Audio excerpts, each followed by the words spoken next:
You can fake almost anything for a short while. You can fake confidence, fake discipline, fake charisma, even fake kindness.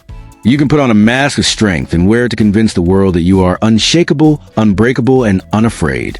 But Machiavelli, the Florentine political strategist who lived in a world more dangerous than ours, surrounded by liars, opportunists, spies, traitors, and ambitious rivals, understood one brutal truth better than anyone.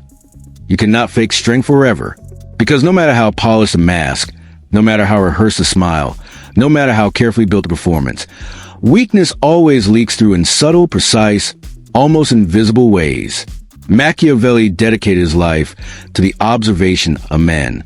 Princes, generals, merchants, clergy, envoys, soldiers, servants, even enemies who walked into a city.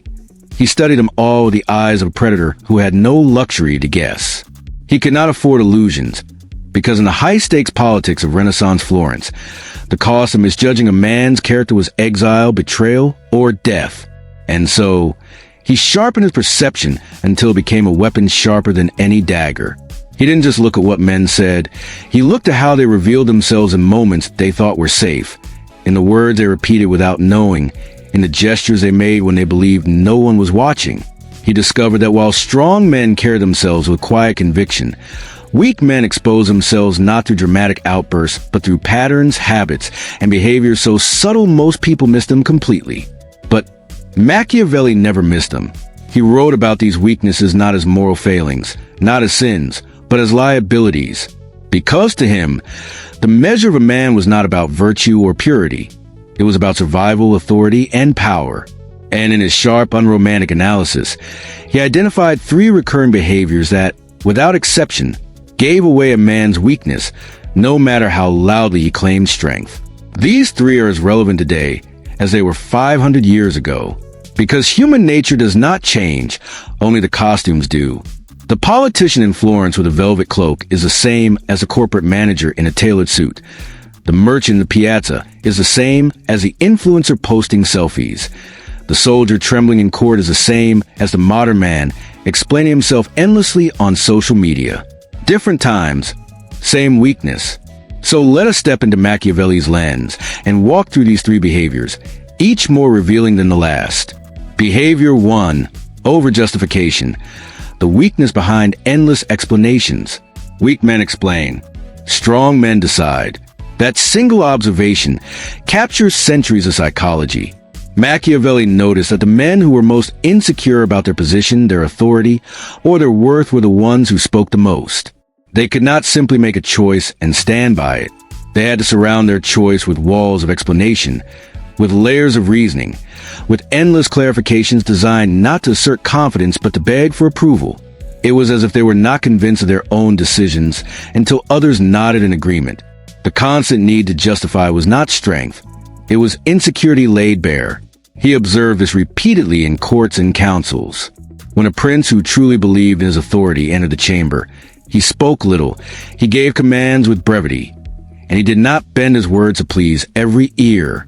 But when a minister, a courtier, or a pretender tried to project importance, he could not stop talking. He dressed up his sentences with elaborate reasoning. He argued every point to death. He explained not once but 5 times why his idea was wise. And Machiavelli, watching like a hawk, saw the truth. This was not persuasion. This was desperation. A man who truly commands does not need to explain himself endlessly, because his authority is its own proof. Think about modern life. The same pattern appears everywhere.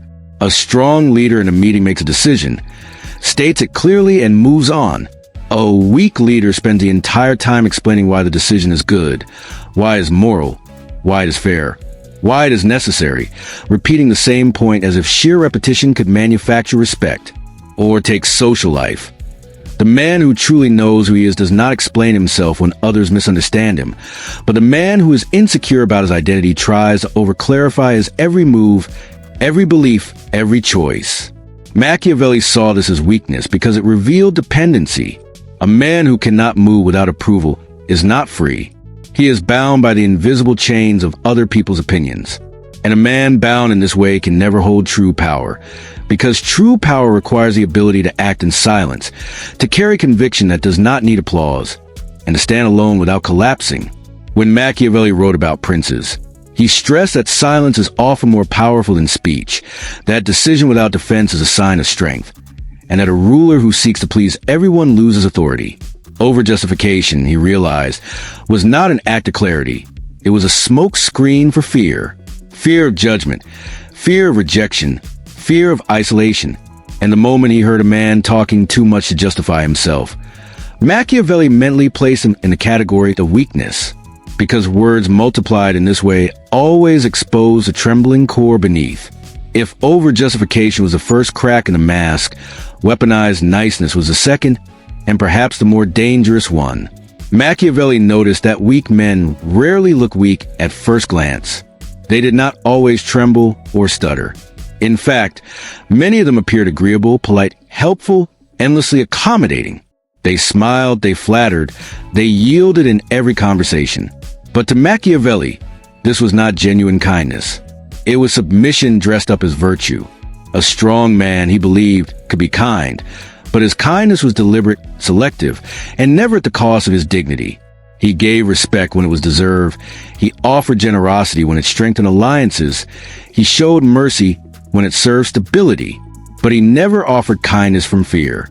A weak man, however, was nice to everyone because he could not endure tension. He complimented not because he admired, but because he wanted to be liked. He agreed not because he believed, but because he feared disagreement. He apologized not because he was guilty, but because he was scared of confrontation. And Machiavelli, with cold precision, unmasked this behavior for what it truly was: a survival strategy of the spineless. These men believed that if they were always agreeable, always soft, always smiling, no one would step on them. But he knew the truth. Such men are stepped on more often because everyone can sense their weakness. He also noticed a darker side. When the strategy of niceness failed, when their constant friendliness did not yield validation, these same men turned bitter, sarcastic, passive-aggressive. The smile dissolved into resentment because their niceness was never genuine kindness. It was a bargain. I will be nice to you, but you must give me approval. And when that approval didn't come, their mask cracked, revealing anger and insecurity. Machiavelli warned that these men were most dangerous to trust because their loyalty was never real. But the final behavior, the one that Machiavelli considered the loudest confession of weakness, was something deeper, more humiliating, and more desperate than either overjustification or weaponized niceness. It was the addiction to display. He saw it in courtiers who dressed extravagantly not to honor themselves but to force attention. He saw it in merchants who exaggerated their wealth at every chance. He saw it in men who could not bear to be overlooked, who needed every gesture to be noticed, who turned every conversation into a stage for their ego. And he recognized it for what it was: the fear of insignificance. A strong man could live in silence. He could train in private, build in private, grow in private. He did not need to broadcast every triumph because his confidence came from within. But a weak man could not sit still unless someone was watching him. He could not tolerate invisibility. Every achievement, no matter how small, had to be displayed, magnified, exaggerated. Every moment was a performance, because without applause, he felt like nothing. Machiavelli understood the psychology. The man addicted to display was hollow inside. He had no internal foundation, no stable identity. His worth existed only in the eyes of others. Take away the spotlight, ignore him, let silence fall, and he collapsed. Because his entire sense of value was external, never internal. And that, Machiavelli warned, made such men liabilities. They would betray, they would lie, they would exaggerate, they would destroy friendships, they would burn reputations, all for a little more attention. Because in their minds, silence meant death. Stillness meant irrelevance. And irrelevance was worse than defeat.